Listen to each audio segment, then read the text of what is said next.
पागल bike mechanic. Delhi में जीवन नाम का एक बाइक मैकेनिक हुआ करता था। वो कोई भी बाइक हो एकदम से ठीक कर देता था। एक दिन उसका दोस्त गुरु एक बाइक लेकर आया। क्यों रे जीवन, कैसे हो? ठीक हो? पूरे सिटी में तुम ही नंबर 1 मैकेनिक हो, ऐसा नाम कमाए हो। लेकिन तुम थोड़े पागल हो, ऐसे गांव वाले कहते हैं। देख लो, जितना अच्छा नाम कमाया है उतना बुरा नाम भी आ रहा है साथ साथ। अरे जो काम के लिए आए हो वो बताओ, बेकार की बातें क्यों बोल रहे हो? वैसे ये क्या फिर से नया बाइक?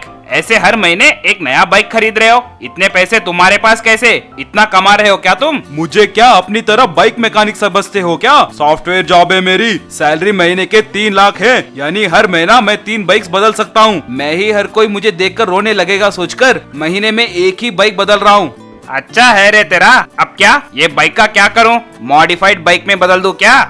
हाँ रे, मेरी गर्लफ्रेंड को सरप्राइज करने की सोच रहा हूँ, इसीलिए इसे मॉडिफाई करके अट्रैक्टिव बना दो। देखते ही वो थ्रिल हो जानी चाहिए। वैसे मुझे एक डाउट है, गर्लफ्रेंड्स कौन से बाइक से थ्रिल होते हैं? तुझे पता भी है क्या?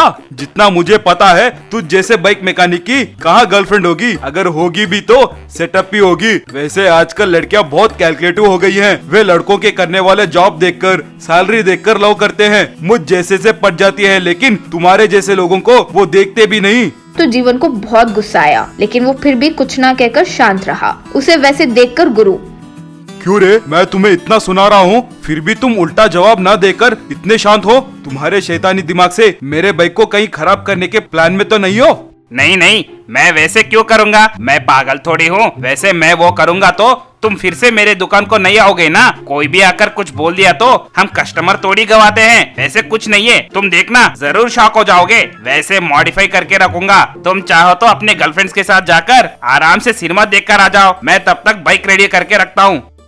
ठीक है रे, अच्छे से करना। और उतना ही नहीं, लास्ट टाइम जो तुमने बाइक डिजाइन किया वैसे मत करना। मुझे पसंद नहीं आया, इसीलिए वो बाइक बेचकर दूसरी बाइक खरीदा। तुम्हारी वजह से मुझे बाइक के पैसों का नुकसान हुआ, इसीलिए इस बाइक के मॉडिफिकेशन के पैसे भी नहीं दूंगा। अरे ऐसे क्यों बोल रहे हो? पैसे नहीं दोगे तो मैं बाइक को रेडी नहीं कर पाऊंगा ना। करोगे, जरूर करोगे, वरना मेरे हाथ से मार खाओगे। छोटे थे तो याद है ना कि जब मुझे गुस्सा आया तो कैसे कंपास लेकर चुबा दिया था? लगता है वो दाग अभी भी है। याद रखो, अच्छे से करो। तुम जो डिजाइन करोगे मेरी गर्लफ्रेंड को अच्छा लगे तो ही तुम्हें पैसे दूंगा, वरना पूरे पैसे खा जाऊंगा। ये अन्याय है गुरु।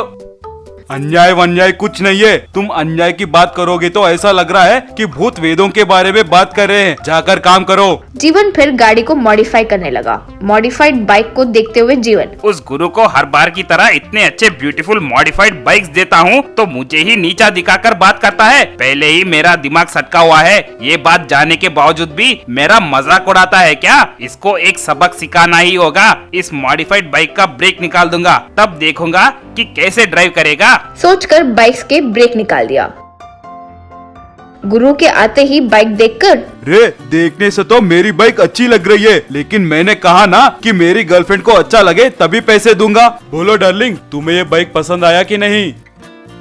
अरे बिना चढ़े तुम कैसे बोल सकते हो कि अच्छी है? जरा चलाकर देखो कि अच्छी है या नहीं। कहते हुए जल्दबाजी में उन्हें बिठाने की कोशिश किया। कोई भी बाइक हो, पहले मैकेनिक एक राउंड मारकर आना ही होगा, तभी कस्टमर को सेटिस्फेक्शन होगा। फर्स्ट तुम ड्राइव करो। जीवन घबरा गया।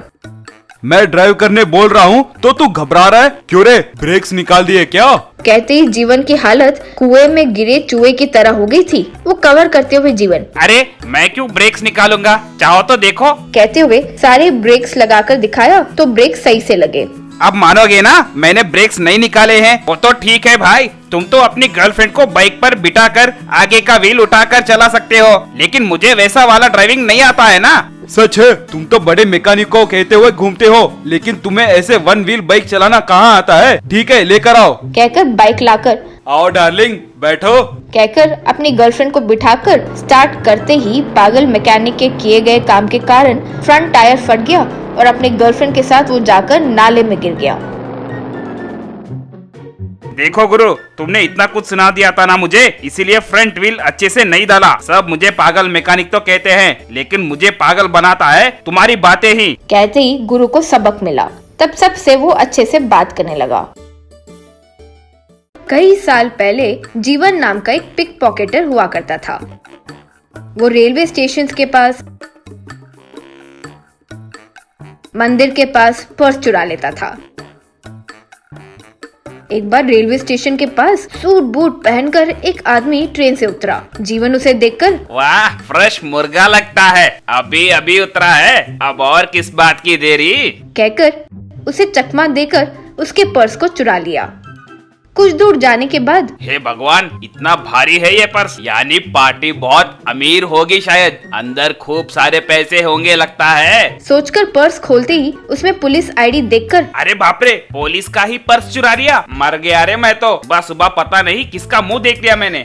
खुद की शक्ल देखा होगा। यूं आवाज आई। किसने कहा, सोचते हुए जीवन सर उठाकर देखते ही वहाँ पुलिस ड्रेस में खड़ा था रघुवीर। रे, मैं मुफ्ती में एक बड़ा स्मगलर को पकड़ने आया हुआ पुलिस ऑफिसर हूँ, ऐसे में तुम मुझसे ही पर्स चुराओगे?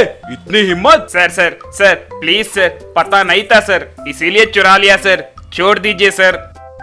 रे, तुम्हारे ओवर एक्शंस बंद करो, तुम पर तो पहले से ही 12 केसेस हैं। मैं जो बोल रहा हूँ वो करोगे तो वो सारे केसेस माफ कर दूंगा। सच सर, बताइए क्या करना है? मुझे अपने टीम में ज्वाइन करवाओ। क्या मजाक कर रहे हो सर? रघुवीर उसे एक दे मारा।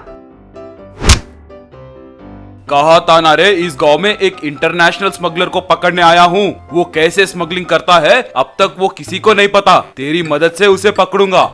जीवन वो बातें सुनकर, अच्छा, और उसके लिए मेरी जान खतरे में डालोगे? सर, इस गांव में मेरा बहुत अच्छा नाम है सर, मेरा भी एक हिस्ट्री, ज्योग्राफी, साइंस, मैथ्स सब है सर। रे, अभी अभी मैंने कहा था ना कि ओवर एक्शन मत करो। मुझे सूचना मिली है कि स्मगलर सुपरमार्केट में है। Come on, let's go. फिर वे सुपरमार्केट के पास आए। रघुवीर जीवन स्मगलर को सुपरमार्केट में देखकर, रघुवीर, रे जीवन, जल्दी वो स्मगलर के पर्स को चुराओ। जीवन ठीक है कहकर चुपचाप वो स्मगलर के नजर में ना आकर उसके पर्स को चुराने ही वाला था कि स्मगलर पीछे पलटकर, क्यों रे, मेरे पास ही पर्स चुराओगे? इतनी हिम्मत है तुझ में, उतना दम है? जीवन एकदम से घबराकर, श्रीमान, ये मेरा आइडिया नहीं है, उसका है, कहते हुए रघुवीर की ओर दिखाया। स्मगलर के आदमी तुरंत रघुवीर और जीवन को पकड़ लिए। कौन हो रे तुम लोग? सर, मैं एक छोटा सा पिक पॉकेटर हूँ, बस थोड़े से पैसों के लिए ऐसे कर रहा हूँ सर।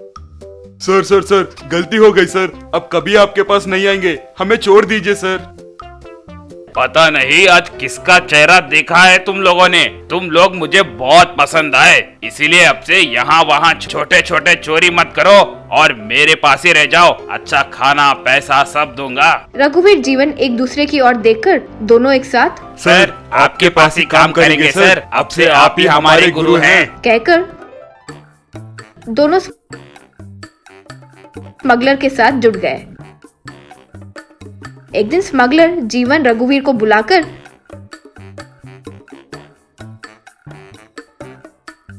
रे, हम में कईयों का चेहरा पुलिस वाले देखते ही पहचान लेते हैं, इस बार स्मगलिंग के लिए तुम दोनों को भेज रहा हूँ, तुम्हारे साथ मैं भी मफ्ती में आऊंगा।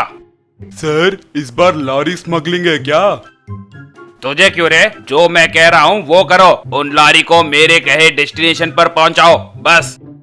अगले दिन रघु जीवन दोनों लॉरी के पास आए। ये क्या जी, खाली लॉरी है, सामान अभी नहीं आया? सामान ऑलरेडी आ गया रे, तुम बस लॉरी स्टार्ट करके चलो, हम दोनों ये सामने वाले लॉरी में रहेंगे, पीछे से जीवन आता रहेगा। फिर तीनों वहाँ से निकल गए।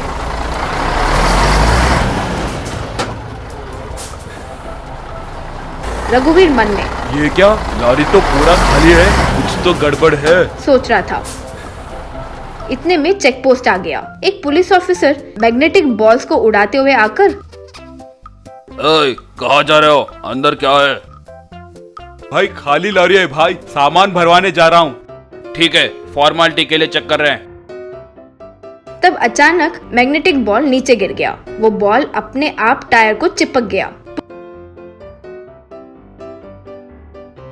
ये क्या, मैग्नेटिक बॉल टायर को चिपक गया? कहकर उस मैग्नेटिक बॉल को निकालने के लिए बहुत कोशिश किया, लेकिन वो नहीं निकला। तो इंस्पेक्टर को डाउट आया और वो चाकू से लेकर उसे काट दिया। बस वो टायर के अंदर सोना पैसे सब दिख गया। सारे पुलिस वाले आश्चर्य में पड़ गए थे। रघुवीर तुरंत स्मगलर को पकड़कर you are under arrest. Smuggler दंग रह गया था। मैं मफ्ती में पुलिस अफसर हूँ, यह सब मेरा ही ड्रामा है। इस तरह रघुवीर जीवन की मदद से उस इंटरनेशनल स्मगलर को पकड़ लिया। जैसे उसने कहा था, जीवन के सारे केसेस माफ कर दिया।